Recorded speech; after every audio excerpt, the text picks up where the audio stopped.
Summary: cloud base and thermal spread, simple instrument understanding, vario lag, error and perceived error, the delicacy of thermal coring.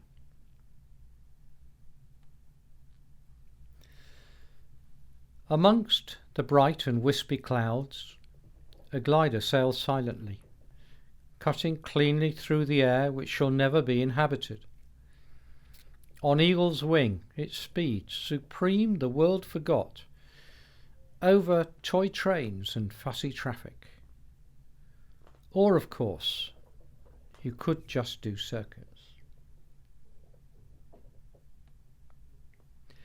Why the higher the cloud base, the further between column thermals? The controlling force when the air is unstable is the huge volume of descending air. The higher the cloud base, the greater volume of rising air in column thermals, therefore the greater volume of descending air. As a rule of thumb, if cloud base is 3,000 feet, thermals are 3 kilometers apart.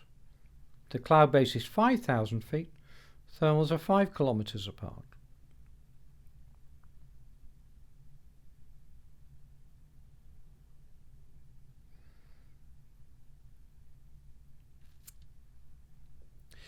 Why the higher the cloud base, the further between bubble thermals? The controlling force is the sink. Ignoring wave, there are 3 types of sink. Mass subsidence, which for the UK you can largely ignore. The sink associated with the vortex bubbles. The sink of the evaporated cloud plus induced sink through any unstable layer. However, sink does not develop vortices. Why is the skill of thermaling so important? Consider the time taken to climb 3,000 feet. At 1 knot, 30 minutes, 2, 15, and so on.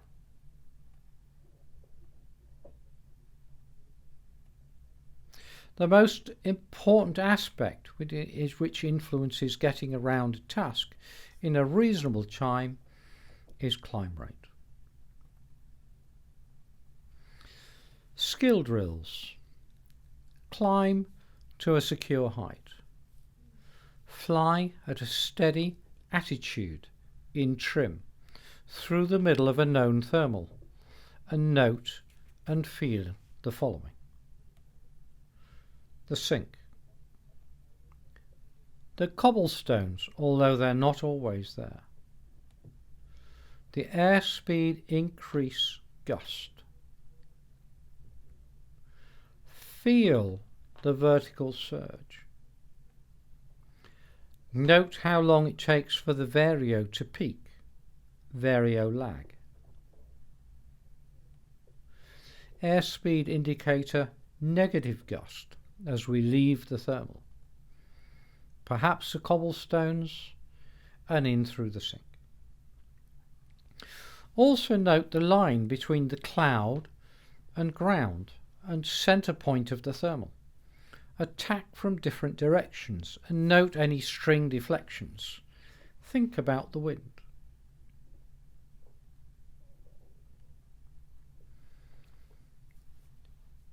Again, climb to a secure height. Fly into the middle of a known thermal and establish a centered climb within half a turn using airspeed indicator gusts, string deflection and feel. Again, note the line between the cloud and ground as you approach and center point of the thermal. Again, attack from different directions and think about the effects of the wind. Once established, maintain a constant 45-degree angular bank turn. Recenter by reducing speed and or increase bank on any deflection outwards of the string, or when the vario has peaked and the climb value is reducing. You are not dolphining, merely reducing the speed to maintain the turn at a slower speed and decreasing the radius of the turn for a short period of time. Leaving the thermal, you must accelerate up to block speed before hitting the sink. The clue is in the speed decay, the gust decrease on the airspeed indicator. Leaving the thermal. This shows the penalty of lazy rollouts, the ditherer, and a long time in the sink. You must use every bit of the thermal and minimize your time in the sink to maximize your efficiency. A hard turn reversal will work well before dropping the nose to accelerate, except for big wings, of course.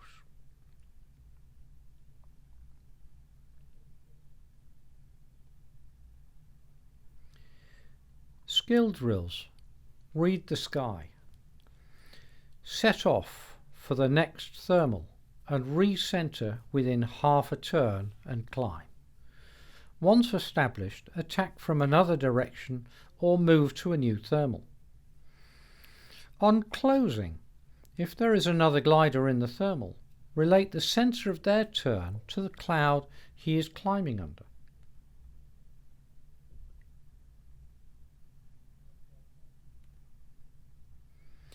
Vario information. Is your vario accurate? Do you care if it is not? What do you actually use it for? The variometer is a good indicator of sink, but can be used to confirm your suspicion that you might be in a thermal. If we consider a glass and a table tennis ball analogy, if we have a glass of water and push the tennis ball down to the bottom of the glass and then let go, the tennis ball will bob up. If, however, we repeat the exercise and push the table tennis ball to the bottom of the glass of water and now drop the glass of water, we'll find that the ball will stay at the bottom of the glass until it's hit the floor. In other words, whenever we hit sink, there's very little delay in the instrument telling you that the glider is falling. The total energy system indicates a change of energy by combining changes of climb or descent with changes of speed. Ideally, if you do a loop in smooth flat air, the variometer should not indicate a climb, but slight change in rate of descent as performance is gained or lost. This reduces stick lift, which can be demonstrated with the total energy switched off. As a rule, though, always fly total energy on. Horizontal gusts, however, can mislead the pilot as it indicates a climb or descent on the vario because it recognizes an increase or decrease of energy. This is why the vario fluctuates whilst you're stationary on the ground on a blustery day. The vario simply supports our feel of the situation. A simplistic variometer. Air passes through a sensor which has got a little bleed. As air goes through, so as we climb, the chamber will expand, which drives a pointer. However, there's a bleed which allows the chamber to return to its original size. Of course, we can change the sensitivity of this instrument. So we have adjusting the relief adjusts the sensitivity, but then the greater the lag. Flask, do make sure you have the right size flask.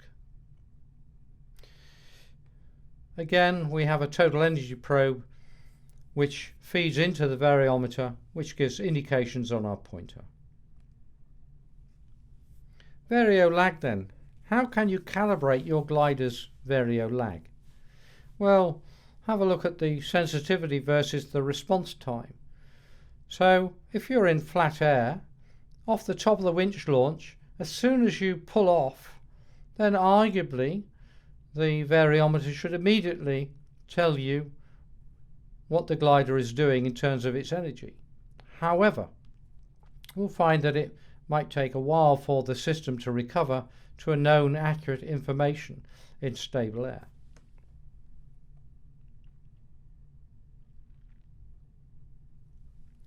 How do I set my instruments up? Well, I leave my main barometric main altimeter on QFE. QNH is always available on the digital instruments.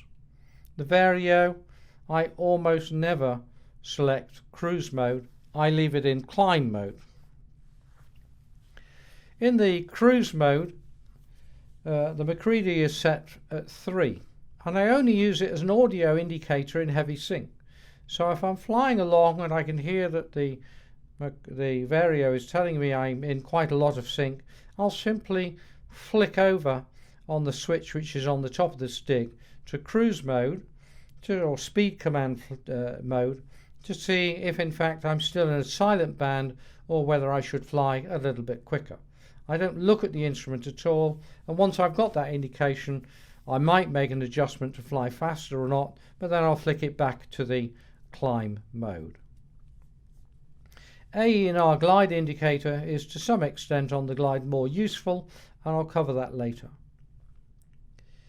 Ballast, I always set a ballast in, and I always set a bug factor of 2.5%, and that's not because of bugs on the wing, and again when we look at cruising and performance we'll find out why.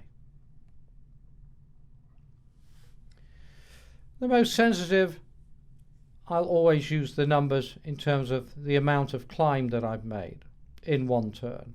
If I'm in very weak wave or a very weak thermal, both instruments will indicate little climbs, but not to an accuracy that can confirm whether I'm making an adequate rate of climb. So again, I'll use the numerical numbers on the electronic devices. Here we are in weak wave. The photograph taken purely because I'm at 11,111 feet and the numbers look pretty. Here we have the airspeed gust. Notionally I'm maintaining 50 knots. I've come slightly out of the thermal. Coming back in then we get the airspeed gust from 50 to 57 knots, and you can see the electronic instrument has banged straight up to full scale deflection. Sync values at speed, usually mechanical and electronic instruments read very similar values. Here we are at 100 knots with some 8 down. Here again, returning to the thermal then, I've got a steady speed and the vario starting to climb back up towards the average rate of climb. Returning to the thermal, here we go, I'm still maintaining my 50 knots, so I'm fairly cored on the thermal, and the rate of climb increases further. In the acceleration, note that the vario is reading almost 0, although the averager is still well up. I am dropped the nose and accelerating before I get the speed decay and then hit into the sink. Modern instruments can give you quite good indications of your climb and where you've been. So on a blue day, you can always drive straight back up the circles that are portrayed here, then climb into the next bubble if there is one before you depart on track. Perceived lag then. If we imagine that our vario sensing devices is in our steel ball on the left. When it hits the ground and bounces back up, it will give an immediate descent into climb. So there'll be no lag.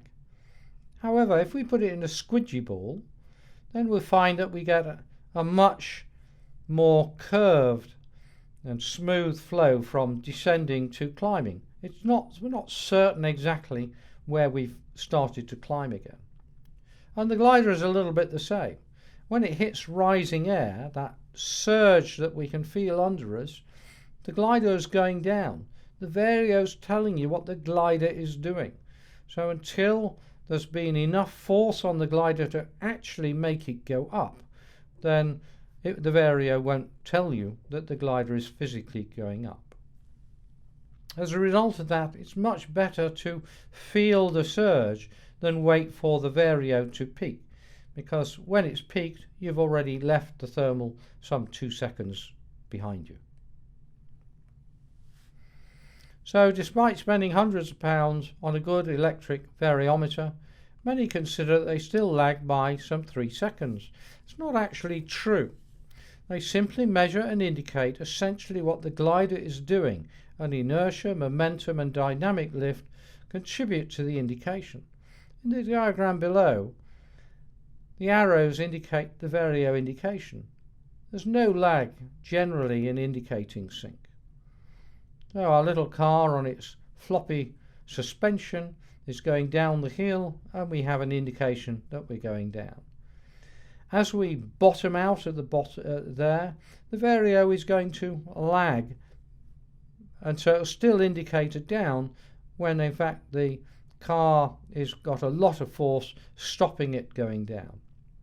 As it goes over the top of the humpback bridge, you might even get a little bit of an overread at that point, before again, as you hit the sink, it'll rapidly go down and indicate that your car is going down or your glider is going down.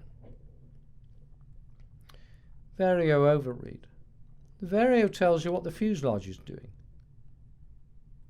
Rolling into a strong core, the glider will experience a speed gust increase, an overshoot in the climb due to inertia, and as a whole will climb on the inside wing, and the vario will overread as the vario is telling what the fuselage is doing. This cannot be adjusted by having a slight overcompensated total energy, but feel and practice noting the overreading yourself will work. To over-dolphin disguises your feel for weak lift, as your senses are only proportional to any relative displacement. So shaking the stick to death and dolphining hard means that you cannot feel what the air is doing, and there is no benefit. Dolphin gains height and losses time. The difference in rate of descent be flying at 75 knots and 50 knots is about 1 knot, i.e. 100 feet per minute. So the height benefit is only about 1.5 feet per second, or 15 feet over 10 seconds. The dolphin penalty area. Along the bottom we have drag, and along the top vertical line we have angle of attack. Gliders designed for speed suffer poor thermal gust response. Broad wing like the discus, the duodiscus, maybe the Antares and Antarcus all appear to suffer. The technique in thermals is different. The separation point moves forward when the AOA is increased. It's not just the back of the wing that matters, also the leading edge. A sharp leading edge tends to suffer more in trying to get a gain in dolphin or in turbulence compared to a well-rounded leading edge like an Asteer, for example. So if we try and over-dolphin, then the glider will mush through. We generate more drag as a penalty, as well as losing speed. Climbing wing and lateral dolphin. Certainly in big wings, this is quite a benefit. What you think has happened, so we feel a gust, maybe under one wing, and we will roll towards it. And To us in the cockpit, it feels as though all we've done is roll towards better air, and the gain is not obvious at all. And of course, what has actually happened is that we've climbed on that inside wing.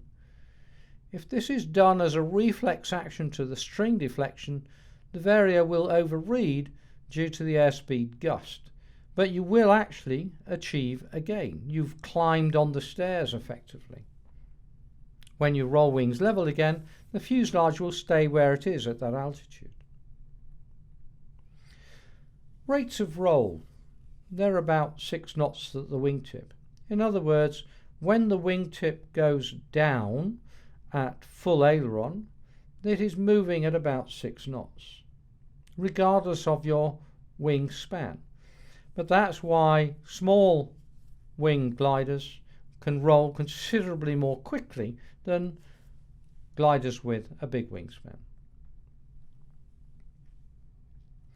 Here's a modern instrument, variometer climb and cruise. On the right is the variometer. In vario mode, it simply acts as an audio variometer, bleating whilst going up and a steady drone whilst indicating down. However, with this variant, there is continuous indication of the correct speed to fly, indicated by the white dot, acting like a flight director. And most modern instruments now have this dual display, with the audio being selected to either the climb mode or the cruise mode. In the map screen, most features are obvious. On the right on this instrument, however, will be a red or blue rectangle. The 320 indicates how much spare height we will arrive at the destination if we fly at 0 Macready. And by the way, I never fly at 0 Macready. The lower figure is that with the Macready value set. Any red values indicate how much short we are, and instead of being a white or blue rectangle, it's a red rectangle.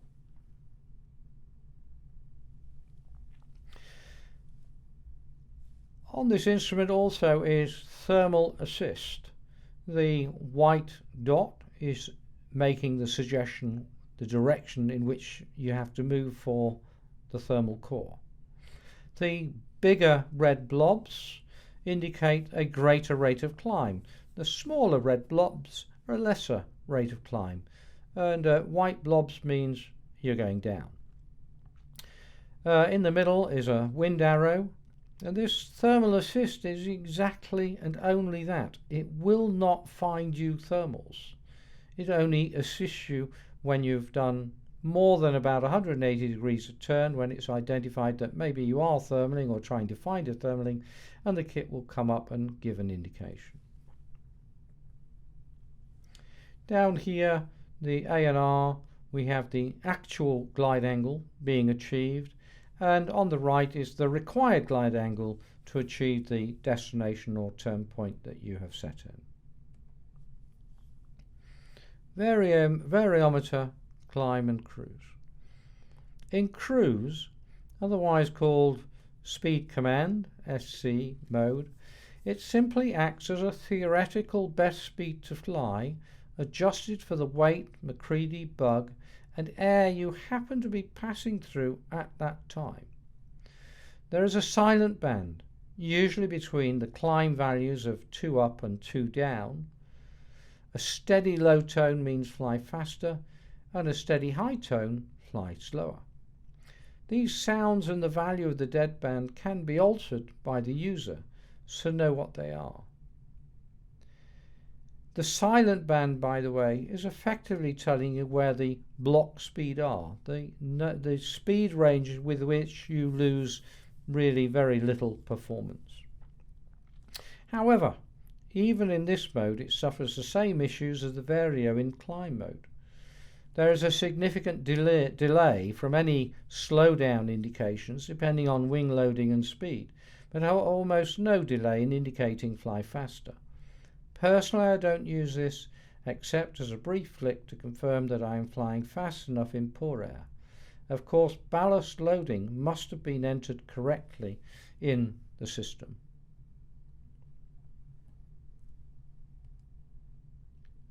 Here we are with a thermal, and we experience fantastic up on the vario, so we're going to do a steady, gentle turn so we can re-establish the thermal.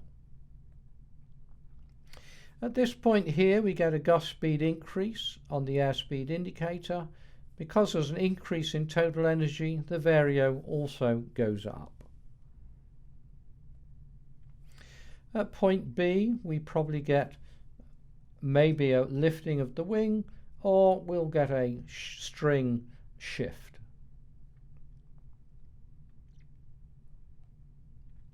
At point C we get a speed decrease on the airspeed indicator, and again, because of a loss of energy, the total energy will rapidly give an indication on the vario that we're going down quite a lot, which is not quite true. The thing is that when we completed our turn, we find that we can't find that thermal again. All we experience is a lot of sink. So what you actually flew is this, because these gusts are all related to the center core of the thermal. So at point A it's a headwind, and so the glider will slow down. It's slowed down relative to its tracking towards the middle of the thermal. At being point B it's a crosswind. The outflow is pushing the glider out. And at point C again it's giving a shove from behind it, so it's guaranteeing that you will leave the thermal.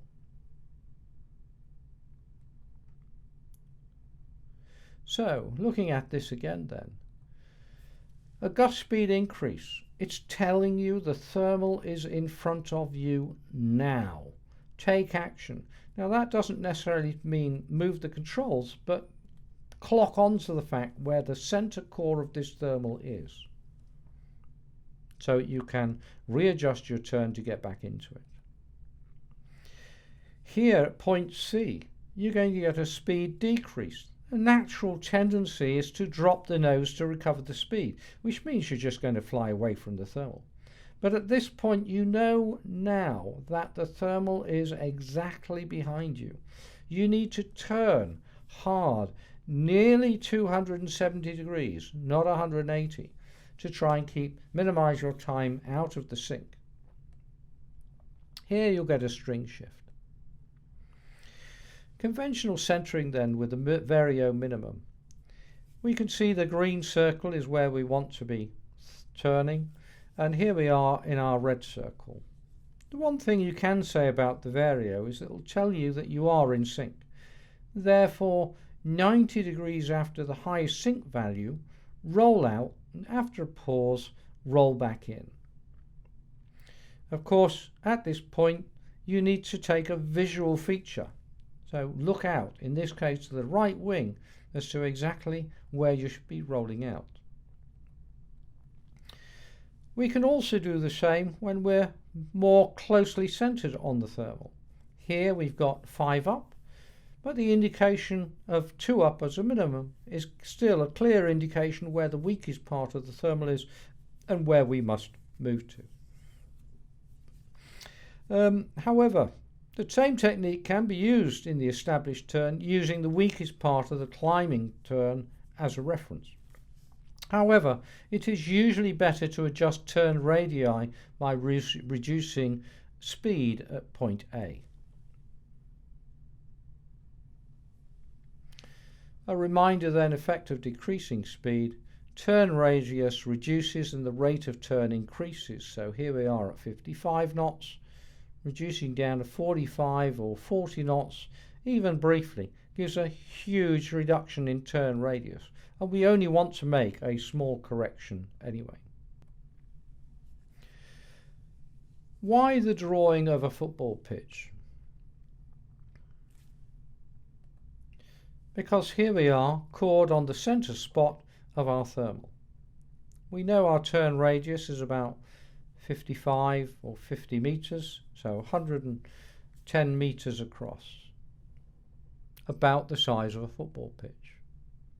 And when we're making small corrections, actually we're only trying to move about 11 meters, the distance from the penalty spot to the goalmouth.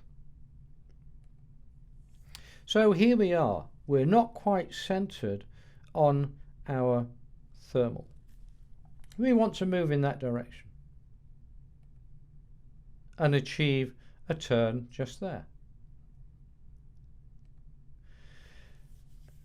Looking at it simplistically, it's fairly simple. However, the fine tune has to be subtle, or you're going to be no better off.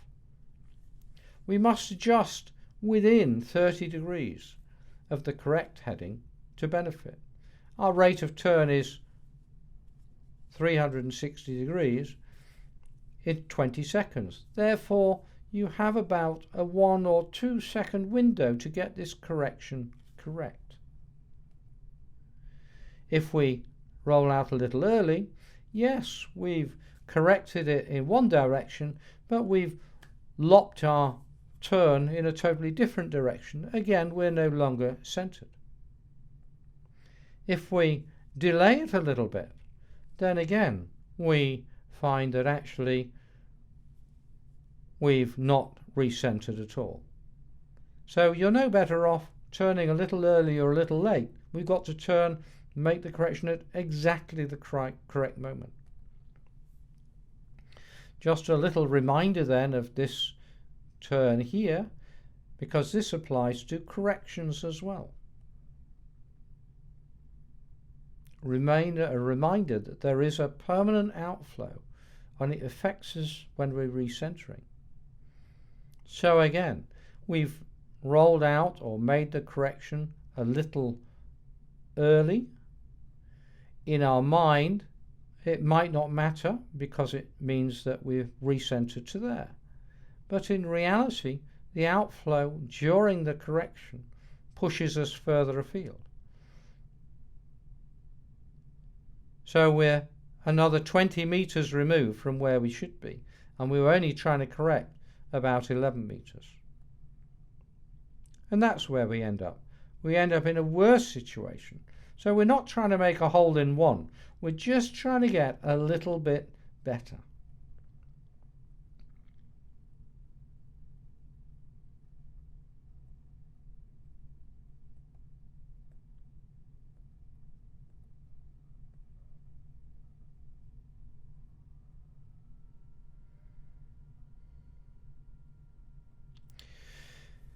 Here we have the gust from behind. Turning 180 degrees is useless. We have to turn more than that, closer to 210 degrees. Remember, there's an outside gust as well, so we need to fight that. Here we have the gust in front of us. So we've identified where the core of the thermal is. Now we need to make a correction to get in.